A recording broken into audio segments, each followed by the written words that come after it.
जय भीम। मुझे पता है आप लोग बहुत देर से इतनी कड़ी गर्मी में हम सबका इंतजार कर रहे हैं और बड़े धैर्य से हम सबको सुन रहे हैं। तो सबसे पहले मैं यहाँ मौजूद इतनी बड़ी संख्या में हमारी सभी माताएं बहनें बड़े बुजुर्ग उनके साथ साथ आज यहाँ इतनी बड़ी संख्या में हमारे जोशीले सभी युवा साथियों जिन्होंने आप सबने अपना कीमती समय निकालकर आज हम सबको यहाँ सुन रहे हैं, आप सभी का मैं एक बार पहले तहे दिल से धन्यवाद करता हूँ।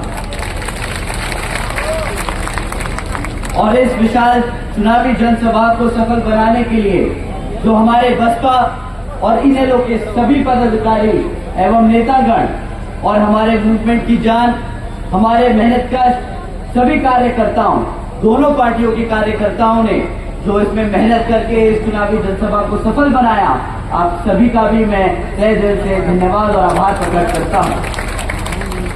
साथियों, यहाँ हरियाणा में विधानसभा चुनाव के संबंध में आप लोगों के बीच में मुद्दे रखने से पहले मैं अपने सभी संतों, गुरुओं, महापुरुषों को, जिसमें खासकर महात्मा ज्योतिबा फुले, छत्रपति शाहू जी महाराज, नारायण गुरु, पेरियार राम स्वामी जी, बाबा साहब डॉक्टर भीमराव अंबेडकर जी एवं मान्यवर साहब श्री काशीराम जी को नमन करता हूं।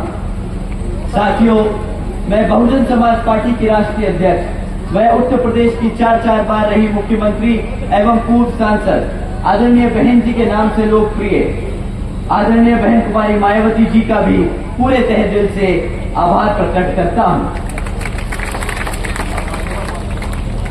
जिन्होंने साथियों अपनी पूरी जिंदगी वामसेफ, DS4 व BSP के जन्मदाता एवं संस्थापक मान्यवर साहब श्री काशीराम जी के बताए हुए रास्ते पर चलकर परम पूज्य बाबा साहब डॉक्टर भीमराव अंबेडकर जी के मानवतावादी एवं आत्मसम्मान व स्वाभिमान के मूवमेंट के कारवा को अपने आजीवन त्याग, तपस्या व कड़े संघर्ष से एक नई राजनीतिक ऊर्जा, शक्ति व पहचान दी है तथा उत्तर प्रदेश जैसे विशाल व महत्वपूर्ण राज्य में 4 बार अपनी पार्टी BSP के नेतृत्व में सरकार बनाकर खासकर बहुजन समाज के लिए एक ऐसी मिसाल है जिससे प्रेरणा लेकर करोड़ों लोग यहाँ आज हरियाणा में भी सामाजिक परिवर्तन व आर्थिक तरक्की के मिशनरी कार्य से जुड़ चुके हैं।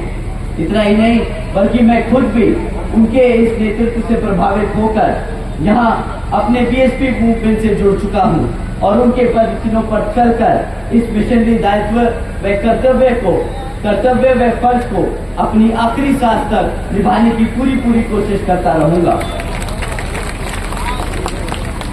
साथियों, मैं हमारे alliance partner Indian National Lokdal के संस्थापक व एवं पूर्व उप प्रधानमंत्री श्री चौधरी देवीलाल जी को भी तहे दिल से नमन करता हूं।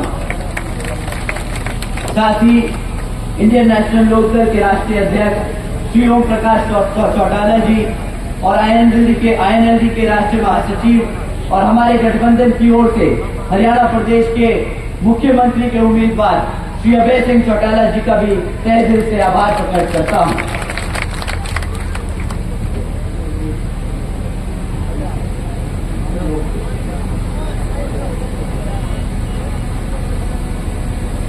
साथ ही मैं यहाँ आप सभी के चहीते, आप सभी के दिलों की धड़कन श्री रामपाल माजरा जी का भी यहाँ पर, जो आपके हल्के से बसपा इनेलो गठबंधन के उम्मीदवार हैं, मैं श्री रामपाल माजरा जी का भी तहे दिल से आभार प्रकट करता हूं। साथियों, इससे पहले मैं यहाँ पर चुनावी मुद्दे आप लोगों के बीच में रखूं, मैं यहाँ पर हाल ही में एक ऑनरेबल सुप्रीम कोर्ट के सब कास्ट कैटेगराइजेशन के जजमेंट के बारे में बात करना चाहूंगा, जिसके संबंध में आदरणीय बहन कुमारी मायावती जी ने भी प्रेस कॉन्फ्रेंस कर हम सबको उसके बारे में आगाह करने का काम किया था। उसी संबंध में यहाँ पर बसपा और इनेलो के सभी समर्थकों और कार्यकर्ताओं ने भारत बंद को भी पूरा बहुत सफल तरीके से भारत बंद भी किया था कुछ दिन पहले।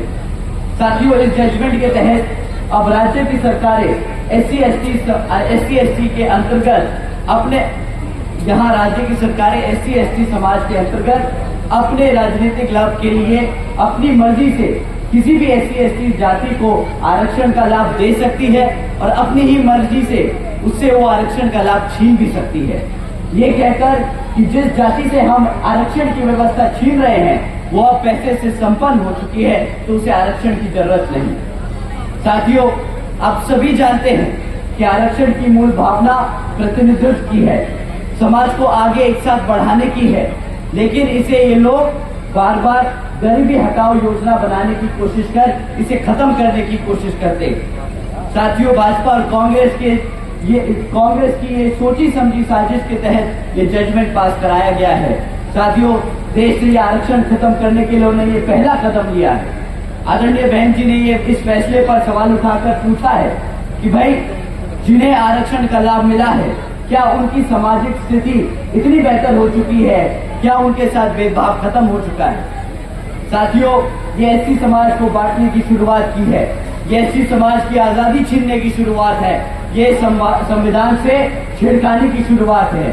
संविधान बचाने के नाम पर जो भाजपा और कांग्रेस मिलकर संविधान को बदलने का काम कर रही है। आदरणीय बहन जी ने इन सब से कहा है कि अगर आप यहाँ जो भाजपा की NDA वाली जो पार्टियां हैं और कांग्रेस की जो इंडिया अलायंस वाली पार्टियां हैं जिसमें ये आम आदमी पार्टी जैसी पार्टियां शामिल हैं, अगर ये लोग सच में SC/ST समाज के हितैषी हैं, हमारे आरक्षण के हितैषी हैं, तो ये सब मिलकर पार्लियामेंट के जरिए रिजर्वेशन एक्ट को संविधान की 9वीं सूची में डालकर हमेशा हमेशा के लिए सुरक्षित करें।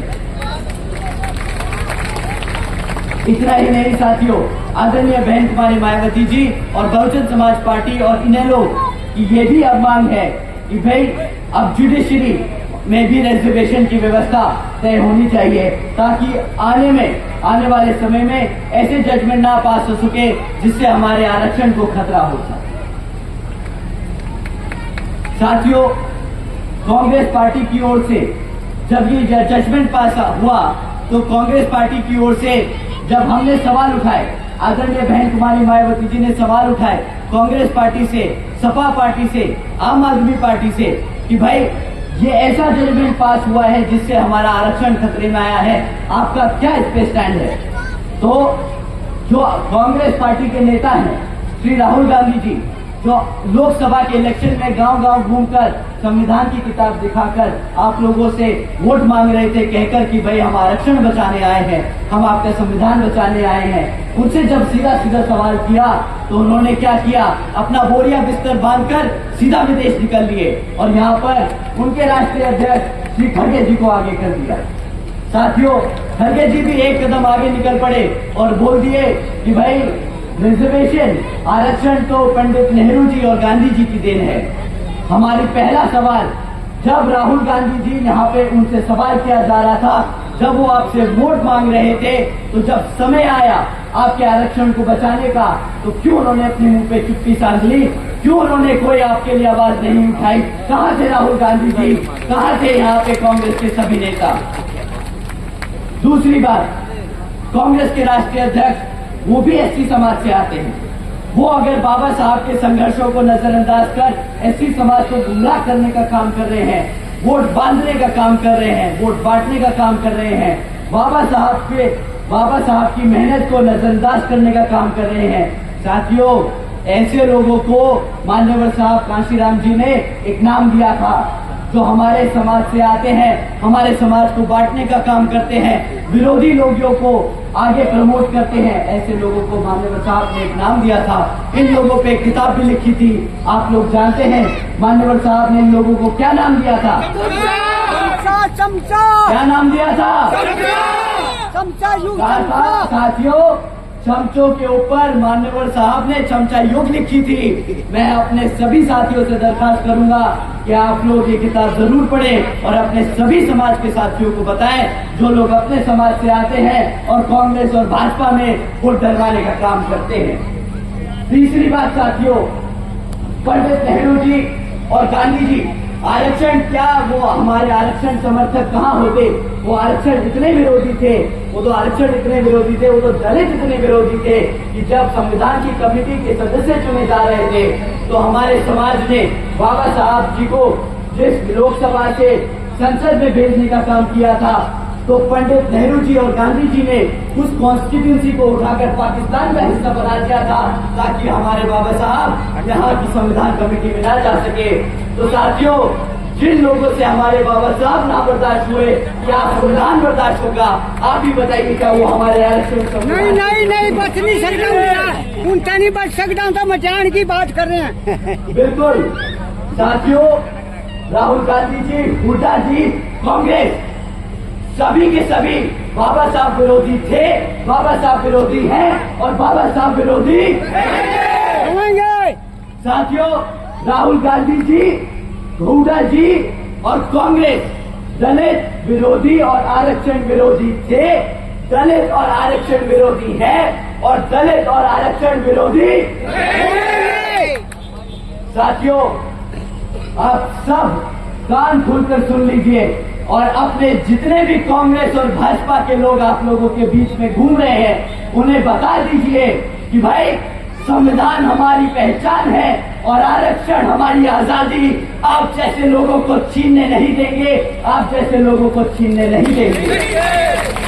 नहीं छीनने देंगे, सिर कटा लेंगे, संविधान 5 नहीं आन देंगे। साथियों, कांग्रेस वाले तो इतने दलित विरोधी हैं, इतने दलित विरोधी हैं, एससी विरोधी हैं। आप लोगों ने हाल ही में सुना होगा कि किस तरह आदरणीय कुमारी शैलजा जी के लिए या हुड्डा जी के लोगों ने कितने अपशब्द इस्तेमाल किए थे। आप लोगों ने अभी कुछ ही दिन पहले सुना था। साथियों, जो हमारे हरियाणा प्रदेश की इतनी बड़ी दलित नेता है, जिन्होंने अपना पूरा जीवन कांग्रेस में समर्पित कर दिया, ये कांग्रेस पार्टी उस दलित नेता को सम्मान न दे सकी। अब आप ही बताइए, जिस दलित नेता ने पूरी जिंदगी समर्पित कर दी, जब ये उसका सम्मान नहीं कर सकते, तो आपको क्या लगता है हमारी माँ बहन, हमारे भाई, हमारे बड़े बुजुर्गों का सम्मान कर सकती है ये कांग्रेस पार्टी? नहीं कर सकती। जिस पार्टी ने हमारे दलित नेता का अपमान किया, समय आ गया है उसको यहाँ से जड़ से उखाड़ के फेंकने का। ऐसे कांग्रेस पार्टी को यहाँ पे टिकने नहीं देंगे।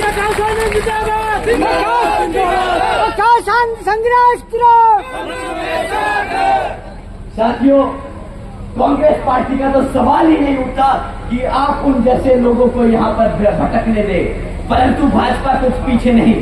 भाजपा के लोग भी आप लोगों के बीच में घूमकर वोट मांगने का काम करेंगे।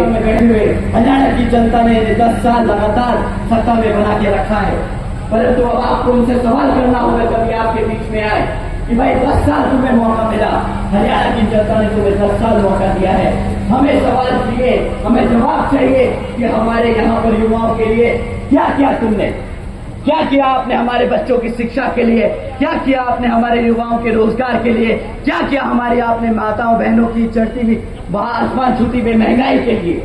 साथियों, हर मुद्दे पे मैं आपको एक एक टिप्पणी छोड़ के जा रहा हूँ, एक एक फैक्ट छोड़ के जा रहा हूँ, जिसके बल आप उनसे सवाल कीजिएगा।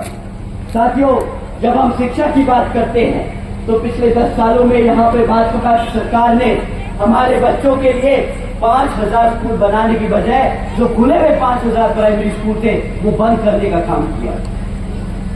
अब आप बताइए, एक तरफ हमारे यहाँ पर बच्चों की पढ़ने की संख्या बढ़ रही है, दूसरी तरफ ये भाजपा वाले हमारे बच्चों के स्कूल बंद कर रहे हैं। अब आप बताइए, क्या इन्होंने हमारे बच्चों की शिक्षा के साथ खिलवाड़ किया कि नहीं? खिलवाड़ किया जी, खिलवाड़ किया। इतना ही नहीं, भाजपा ने खिलवाड़ किया। मचाना चाहेगा तो हमारे बच्चों की शिक्षा, क्या खाना की खाना चाहे गुलाम। ये चाहते हैं गुलाम बनाना। जब बच्चा अनपढ़ रहेगा तो क्या करेगा? बाबा भैया जी ने सही कहा, उन्होंने सही कहा है कि जब हमारा बच्चा पढ़ेगा नहीं तो हमेशा गुलामी ही करेगा। इन लोगों ने हमारे पिछले 10 सालों में बच्चों को गुलाम बनाने का काम किया है। ऐसी सरकार को दोबारा अपने हल्के में घुसने मत देना साथियों, दोबारा घुसने मत देना। इतना ही नहीं साथियों, 2000 से ज्यादा यहाँ पर सीनियर सेकेंडरी स्कूल है प्रदेश में, परंतु इन 2000 से ज्यादा स्कूलों में, आधे से ज्यादा स्कूलों में पढ़ाने के लिए शिक्षक नहीं छोड़े।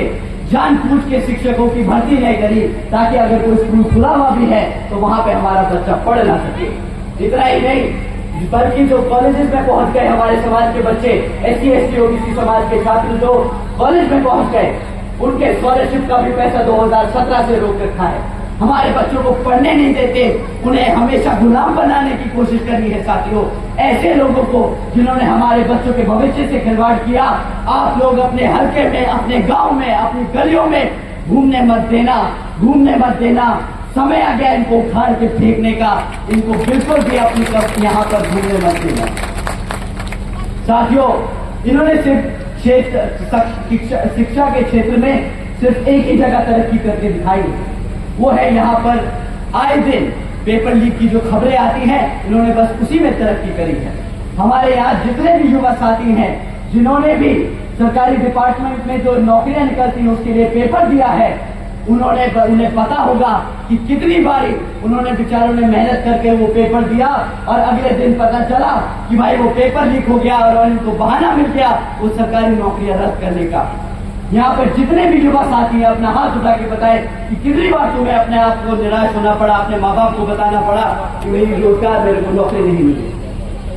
साथियों, हकीकत तो ये है कि ये भाजपा हो या कांग्रेस, दोनों पार्टियों ने हमारे बच्चों के भविष्य से खिलवाड़ किया है।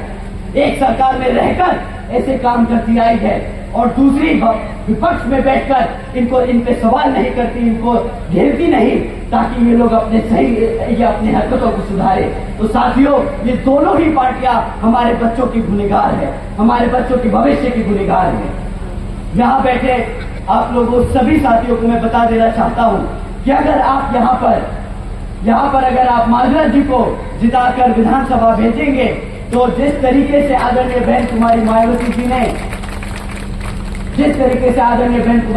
जी ने यूपी में 7 लाख से ज्यादा बच्चियों को 12वीं तक की शिक्षा मुफ्त में देने का काम किया था, उसी तरह यहाँ पर भी श्री अभय सिंह चौटाला जी जब मुख्यमंत्री बनेंगे आप लोगों की मदद से, तब यहाँ पर आपकी बच्चियों को भी मुफ्त में शिक्षा देने का काम किया जाएगा। साथियों, आदरणीय बहन जी के शासनकाल में इतना ही नहीं, मुफ्त में शिक्षा ही नहीं, बल्कि